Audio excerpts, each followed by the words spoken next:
आम्ही जो धोरणात्मक निर्णय घ्यावा लागतो तो आज घ्यायला मी सांगितलेलं आहे। संबंधित सर्व अधिकारी होते आणि एखाद्या ड्रायव्हरला, कंडक्टरला किंवा कुणीही कर्मचारी जो असेल, खरोखरच त्याला गरज असेल त्या बदलीची, तर त्याची पूर्तता आम्ही निश्चितपणे करू। परंतु कुठल्याही राजकीय पक्षाच्या लोकप्रतिनिधींना घेऊन किंवा काही वरिष्ठ अधिकाऱ्यांना घेऊन माझी बदली ह्याच ठिकाणी करा, माझी बदली त्याच ठिकाणी करा, मी आज कामावर जाऊ शकत नाही, माझं पाठ दुखते, माझे पाय दुखतात, हात दुखतात, अशा प्रकारे राजकीय पक्षाच्या नेत्यांचा सगळ्यात जो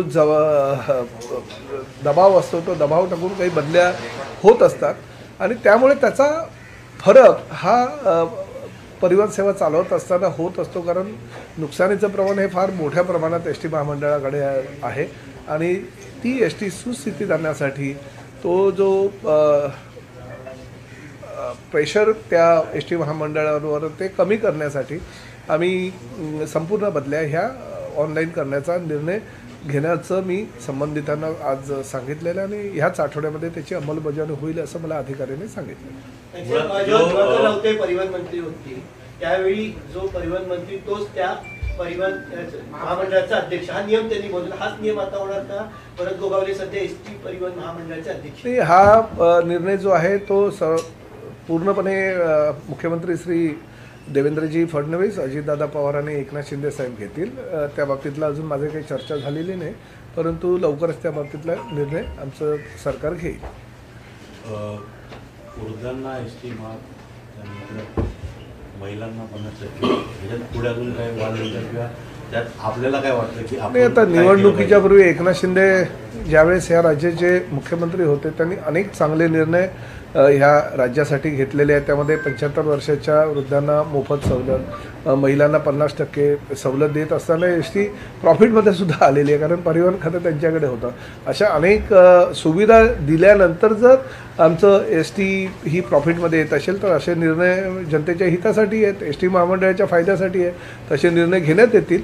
परंतु शेवटी मला ह्या एस टी महामंडळामध्ये किंवा परिवहन खात्यामध्ये सुसूत्रता आणायची आहे, त्यासाठी काही असे निर्णय घ्यावे लागतील ज्या निर्णयामुळे कदाचित थोडंसं लोक हा मंत्री फार वाईट आहे असंही बोलतील, परंतु शेवटी काहीतरी अंगावर घेतलं आणि जर चांगल्या गोष्टींसाठी काही गोष्टींना वाईटपणा घ्यावा लागला तरी तो काय हरकत नाही, प्रताप सरने घ्यायला तयार आहे। परंतु शेवटी एस टीची सेवा ह्या तळागाळाच्या प्रवाशांपर्यंत पोहोचवण्यासाठी, आमच्या जनतेपर्यंत पोहोचवण्यासाठी जर काही कटू निर्णय घ्यावे लागले तरी ते निर्णय घेण्याची प्रताप सरनेची तयारी आहे।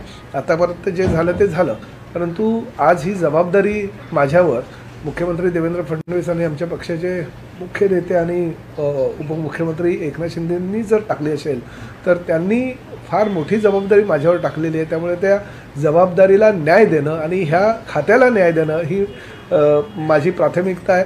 प्रामुख्याने बघा, कुठली खुर्ची कोणासाठीही कायमची नसते, परंतु असं तरी लोकांनी बोललं पाहिजे की प्रताप सरनाईक त्या खात्याचा मंत्री असताना असे निर्णय झाले की ते राज्याच्या हिताचे होते, प्रवाशांच्या हिताचे होते। लोकांनी नावं पुढे अशा पद्धतीने नेलं पाहिजे की बाबा नाही, हा माणूस त्या खुर्चीवर असताना त्यांनी काहीतरी निर्णय घेतले आणि ते निर्णय आज राज्याच्या हितासारखे आहे। प्रामुख्याने आता संजय सेठी जे प्रधान सचिव होते, मी त्यांना एक सूचना, कल्पना, माझ्या तसं बघायला गेलं तर डेव्हलपमेंटमध्ये आयडॉल म्हणून मी नितीन गडकरींना फार मानतो, फार वर्षापासून मी त्यांना फॉलो करतो आणि व्हिजन असणारा एक नेता तो महाराष्ट्राचा आहे याचा मला अभिमान वाटतो। तर निवडणुकींच्या पूर्वी नितीन गडकरी साहेब ठाण्यामध्ये आलेले आणि त्याचबरोबर आता नागपूरला असताना सुद्धा मी त्यांना भेटलो।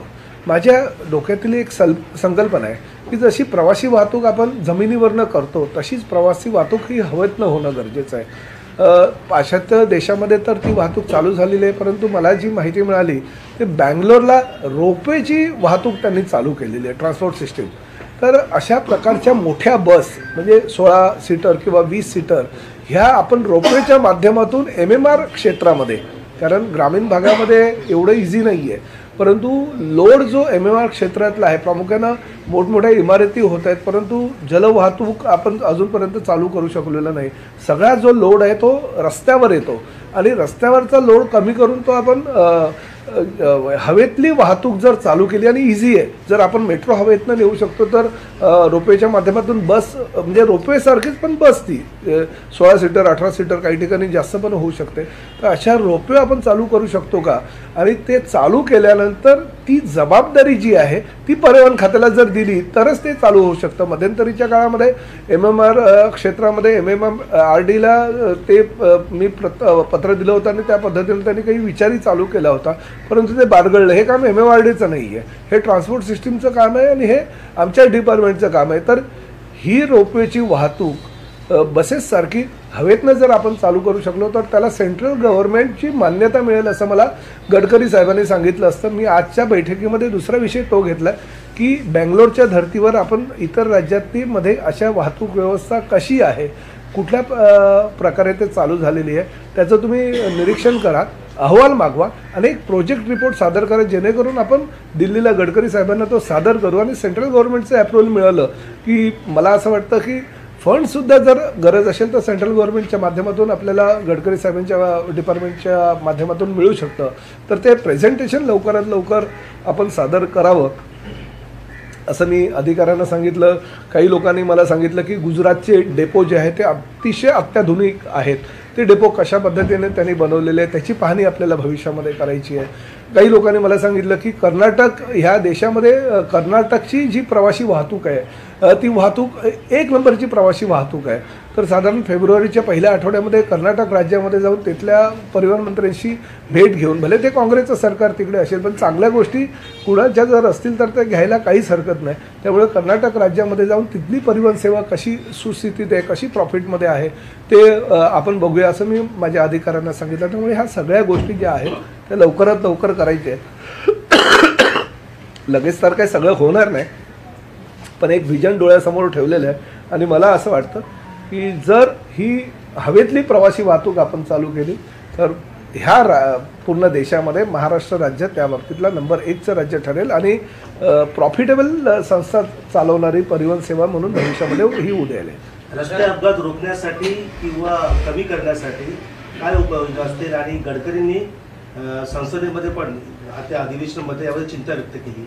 ही वस्तुस्थिती आहे. आजही मी आता 3 दिवसापासून जेव्हापासून मला परिवहन मंत्री म्हणून रविवारी घोषित केलं तेव्हापासून मला त्या ST अपघातांची संख्या जी रोजच्या रोज सोशल मीडियाच्या माध्यमातून कळते ती भयानक आहे. आताच अधिकाऱ्यांच्या चर्चेमध्ये सुद्धा त्यांनी सांगितलं की ह्या रस्ते अपघातातून किती मोठ्या प्रमाणात आपल्याला लोकांचे बळी जातात. तर त्या बाबतीत निश्चितपणे काहीतरी धोरण आपल्याला आखावं लागेल आणि त्या माध्यमातून हे अपघात पूर्णपणे तर काय मला वाटत नाही की बंद होतील, परंतु त्यामध्ये किती प्रमाणामध्ये आपण कमी आणतो किंवा किती प्रमाणात ते कमी होतील ह्यासाठी जास्तीत जास्त उपाययोजना आपण भविष्यामध्ये आरटीओ सारखी महत्त्वाची जबाबदारी असणार आहे. आरटीओची यंत्रणा राज्याची त्याच्यामध्ये काही महत्त्वाचे बदल केले जातात सुसूत्रता आणण्यासाठी. नाही, सुसूत्र हा तर पहिला दिवस आहे आजचा, भरपूर काही केले जातील. प्रामुख्यानं मी तर स्पष्टपणे सांगतो की जे जास्तीत जास्त मोठ्या प्रमाणात RTOचं डिपार्टमेंट म्हणजे लोकांना असं वाटतं की खूप मलई आहे, दुधापेक्षा मलई खाण्याचा प्रयत्न त्या ठिकाणी करत असतात. प्रताप सरनाईक इकडे नाव कमवायला आहे, दुसरं काय कमवायला आलेलं नाही आहे. त्यामुळे बाकीच्या अधिकाऱ्यांना मी एकच सांगू इच्छितो की काम करा, आपलं मेहनत जी आहे त्या मेहनतीला फळ निश्चितपणे मिळेल, परंतु बाकी दुसऱ्या गोष्टीचा विचार करून जर तुम्ही काही प्रयत्न कराल तर ते काय होणार नाही. काही ठिकाणी अतिशय चांगल्या प्रकारे काम करणाऱ्या अधिकाऱ्याला प्राधान्य पण दिले जाईल, पण जर चुकीचं काही करेल त्याला मात्र प्रताप सरनाईक सोडणार नाही. 1001% माझ्या आयुष्यामध्ये ही फार मोठी जबाबदारी मला एकनाथ शिंदे साहेबांनी दिलेली आहे. पहिलं प्राधान्य जे ST कर्मचाऱ्यांना जास्तीत जास्त सुविधा देऊन, म्हणजे आणि काय मोठी पण गोष्ट नाही म्हणजे ST कर्मचाऱ्यांना नाईट ड्युटी करतात, त्यांना सकाळी उठल्यानंतर म्हणजे त्यांना राहण्याची व्यवस्थित व्यवस्था, त्यांना गादी किंवा त्यांना उशा किंवा त्यांना बंक बेड, ह्याचबरोबर सकाळी उठल्यानंतर त्यांना ब्रश करायला जागा उपलब्ध करून देणं, स्वच्छतागृह चांगलं उपलब्ध करून देणं, निदान थंडीच्या दिवसामध्ये गरम पाण्याची व्यवस्था करणं हे तर प्राधान्य दिलंच पाहिजे. परंतु बऱ्याच वेळा आता मध्यंतरीच्या काळामध्ये जेव्हा स्ट्राईक झाला होता तेव्हा तुमच्या चॅनलच्या माध्यमातून जेव्हा ST कर्मचाऱ्यांच्या कुटुंबियांचे प्रश्न मी ऐकत होतो, त्या महिलांच्या डोळ्यातले अश्रू जेव्हा बघत होतो, त्यांच्या कुटुंबियाच्या दुःख होत होतं की एवढं मोठं आपलं महाराष्ट्र राज्य आहे आणि आपण महाराष्ट्र राज्यामध्ये एस टी जी सेवा आहे ती चालवणाऱ्या कर्मचाऱ्यांना जर आपण न्याय देऊ शकत नसेल तर तो चुकीचं आहे. कारण एस टी सेवा ही शरीरातली रक्तवाहिनी आहे आणि आज ही एस टी सेवा तळागाळातल्या 1940ला चालू झालेली ही एस टी सेवा आहे. म्हणजे तळागाळातल्या ग्रामीण भागामध्ये गावागावामध्ये खेडोपाड्यामध्ये पोचलेली ही एस टी सेवा आहे. ही सुरळीत करणाऱ्या आणि ती एस टी सेवेमध्ये योगदान देणारे ड्रायव्हर कंडक्टर किंवा इतर काही कर्मचारी आहेत त्यांना न्याय देण्याची भूमिका प्रताप सरनाईकची पहिल्यांदा असेल आणि त्यांना न्याय देत असताना सर्वसामान्य प्रवाशांना कशी सुविधा मिळेल त्यांना कसं चांगल्या प्रकारचं हे एस टी सेवा मिळू शकेल यासाठी मी प्राधान्य देणार आहे. मी स्वतः ऑटो चालक होता, कधी विचार केला होता तेव्हा की परिवहन मंत्री होईल? अहो तुम्हाला ऑटो चालकपेक्षा पहिलं सांगतो, ऑटो चालक मी फार जुना होतो. मी आज नाही अजून पुढचं जाऊन सांगतो.